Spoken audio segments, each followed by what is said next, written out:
Hello everyone! Happy Good Friday! Happy Easter season for those of you that celebrate, those of you that don't. Happy Friday.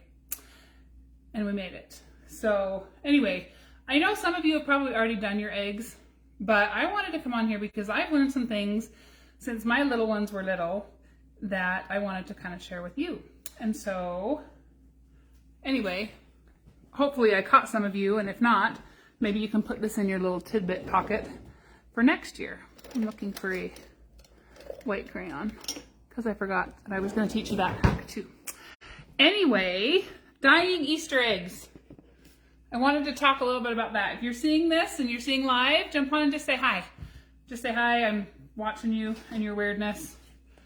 You know, I try and do things the way I see it. Anyway, there are so many different ways, first of all, to cook your eggs. So if you have a favorite, then please put it on here, but you can put them in the oven.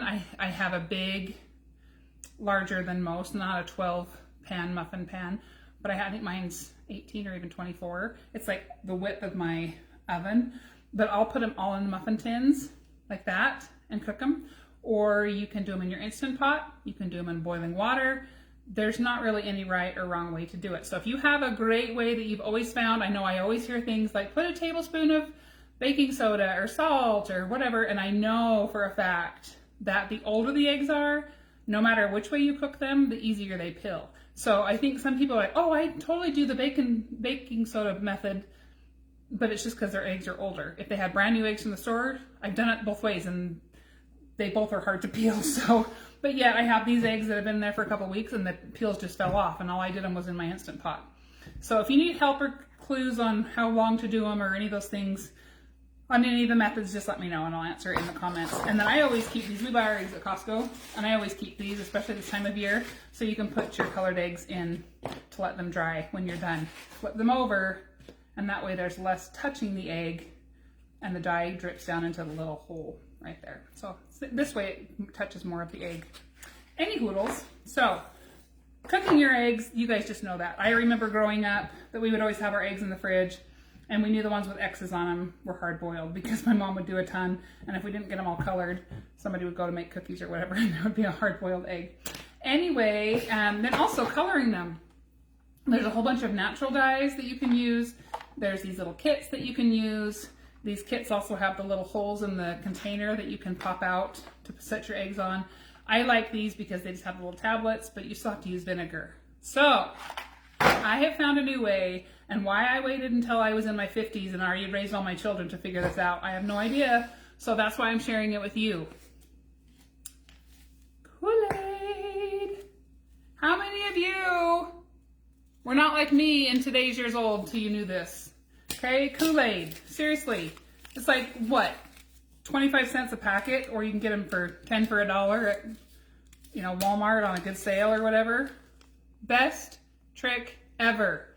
And you use it in hot water or even lukewarm water. You just want it to dissolve. So I just get my little cups.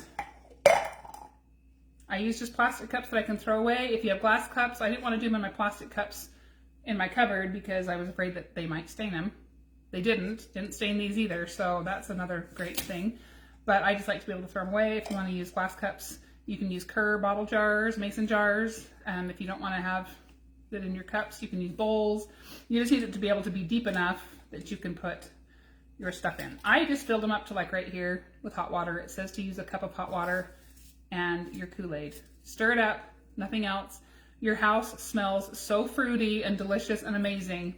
Okay, the one downfall of these is they have all the colors, the dyes that are terrible for you. So if you're ingesting the shells, I would not recommend this. However, if you're doing anything with Kool-Aid, dyeing eggs is pretty much anything I can recommend because of all the dyes and things that are horrible for your body.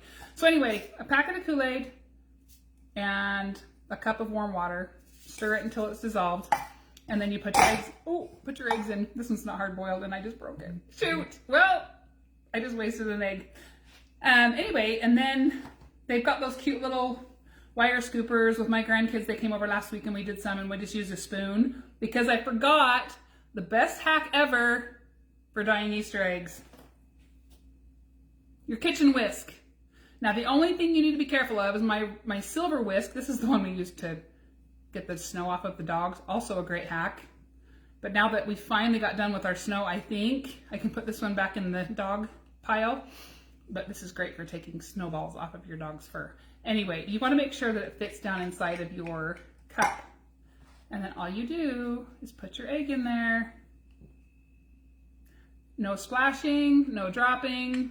Pick it up, tip it over. You don't drop your egg. Stick it in there and dye it for a few seconds. Kool-Aid dyes so fast. Like seriously, you could put it in for 10 seconds and it would already be dyed. Obviously, the longer you leave it in, the darker it's gonna be. Then you just take it out, separate your edges of your whisk, and let it fall. Oh, sorry, you can't see it. And let it fall into wherever you're letting them dry. So if you are, yes, Samantha, you just rub it on their legs, wherever the snowballs are, and they flick right off. It is the most humane way to get rid of snowballs. I know with our daughter, and sometimes it's easier on the bigger dogs, like our neighbor has a dog that has curly hair, tight curly hair, and she says it kind of just still hurts her, and you know, she doesn't like to do that, so she just washes her off in the shower. But these are for our dogs that have just more shorter hair. Even our daughter with the longer hair dog uses that to get all the snowballs off. So it's amazing, an amazing hack. Anyway, we do them for holding your Easter eggs. Now look what I found at the store today. Yep, total sucker purchase, because this is much smaller and I can just put it in my Easter box and use it every single year instead of trying to find my dog's snow getter off her toy. But look how cute this is. It's a little Easter bunny butt. So same concept, you just put your egg in there. It is a little bit tighter. So if you have big eggs, it may not fit in here. And it's a little bit wider, so it's not gonna fit in as many cups. I mean, it's still, I kind of pushed it down and it fit in this cup just fine. Anyway, awesome way to hold your Easter eggs. And then I can let my little 2-year and 4-year-old, they're not quite that old. They're like 1.5 and 2.5, 3.5. But I can let them do it. I'm not as worried about them dropping it off of a spoon or tipping over. I'm the one that spilled the dye last week with my grandkids. So anyway, those of you who are just popping in, Kool-Aid. Kool-Aid to dye your eggs, and it dyes within seconds, and it smells delicious, no vinegar. It's a fruity, nice, delicious smell. Anyway, what else have I got to tell you? Oh, also, if you take a white crayon, you can use any color, but then you have the color on the egg. But if you take a white crayon and color it, we've done curlicues, we've done polka dots. My daughter wrote Happy Easter last week. Even our granddaughter would scribble just a little bit on it, but then when we pulled it out, it was like a magic science experiment, because anywhere you color with the crayon doesn't get dye. And so that's amazing. Another thing that I'm going to, fruity, it is fruity, just like me, Margie. How did I not know about this hack until 50 years old?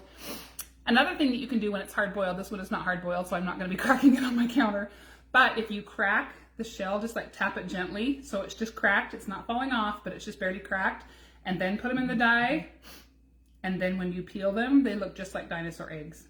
They are so cool. Like when you peel the egg off, it's all cracked and there's like veins. Sydney did one last week. If you guys saw my stories, or if you go back and see my Easter pictures from when my granddaughters came over and did it, she has one she's holding up, and she had peeled it and it looks just like an eyeball because she had done red. But with blue, green, whatever, if you crack the shell first, there's a lot of different things you can get on Pinterest or even just Googling it. If you wrap leaves, natural leaves, I love, love, love doing the natural stuff. Leaves, twine, any kind of foliage. We don't have any out there now, so I didn't have a lot of things to choose from, but you can use them and put them in boiling water, almost like a tea. It kind of seeps it out and stains them, so that's pretty cool. Kintsugi. Is that what that's called? Like that's a thing? I'm learning things. See, I'm trying to teach you guys things and I'm already learning things. So anyway, lots of fun ideas that you can do. Please share yours. Please share your favorites. We actually, our youngest grandbaby realized that when she tapped, that it cracked and made a sound, and so she starts just banging the eggs on the counter, and so we ended up having egg salad sandwiches that same day. So I don't have anything finished to show you, but I think our big teenagers are all going to do theirs tomorrow before prom. So Japanese art of fixing cracked things with, oh yes, I do know what that means. Yes, we're not fixing these eggs though, sorry. I ain't fixing these and putting them in my house anywhere. And the snow still hasn't melted, so we'll be having our Easter egg hunt inside. It's about half melted. I think maybe in the sunny spots it'll be melted, ready for Easter egg hunts. Anyway, I hope that's fun for you.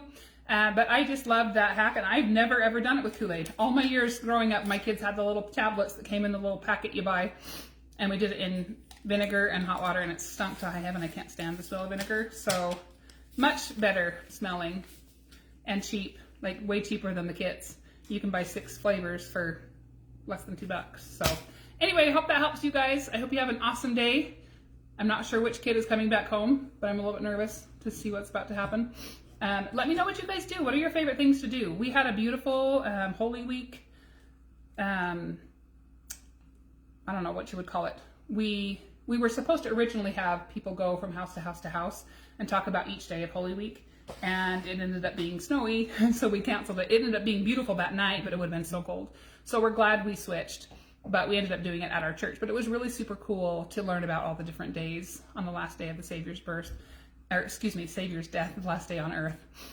So it was really fun to learn about all those things. But tell me what your favorite traditions are, what your favorite things are. We do put some emphasis on the Easter Bunny, and we have a little bit of fun with that. But for us and for our house personally, it is a very beautiful spiritual holiday. So we like to do these fun, frivolous things, and then on the day of, we like to celebrate Him and all things Jesus Christ. So however you celebrate, I hope you have a wonderful weekend, and I hope it's filled with love and light. I love you guys. Bye.